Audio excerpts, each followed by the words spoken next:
Hello and welcome to Questioning the Manager. Today we are joined by Ollie Beckett, who's the fund manager for the TR European Growth Trust, which invests in small and mid-cap firms in Europe.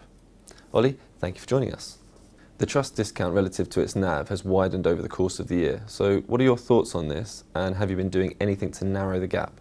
The discount's widened. In fairness, the performance hasn't been great in the first half, and Europe has fallen out of favour, and smaller companies have fallen out of favour. People have sort of transferred money back to the US, and Europe was almost too popular last year, and the economic data was almost too good, and it had to deteriorate slightly, and it has. So gearing's almost halved since the end of the first quarter. Is this a trend that you think is likely to continue? Probably not. We're getting a bit more positive as we come out of summer, and a number of the stocks have been sort of hit quite hard over summer in a fairly volatile period. And I think we're, as we start to see some economic data maybe stabilise, which we are starting to see, I think Europe will become increasingly attractive.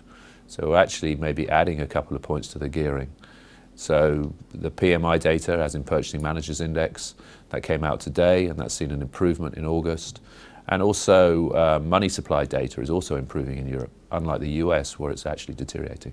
And so give us some information about what you've been doing over the past 8 months of the portfolio. Has there been any sort of change in the composition of the list, or has there been a change in direction, for example? The shape of the portfolio has not really changed. And in fact, more recently, we've just been adding to some of the names where we think they've been unduly hit over the summer period. We're now seeing stocks where actually we think the valuations are just almost absurdly attractive. Companies like Nexans in France, JM Group in Sweden. So we're just adding to one or two names, and if anything, our conviction's increasing. And finally, can you give us your outlook for small and mid-cap European companies? Look, we have to accept we're a number of years into a sort of bull market and an upturn in the economic cycle.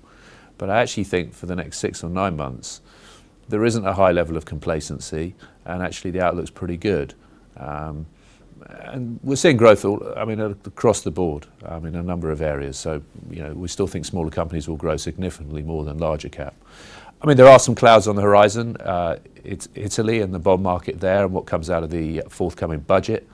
But actually, as I say, we were increasingly positive on a sort of 6-month view. Ollie Beckett, as always, thank you for joining us. Thanks very much.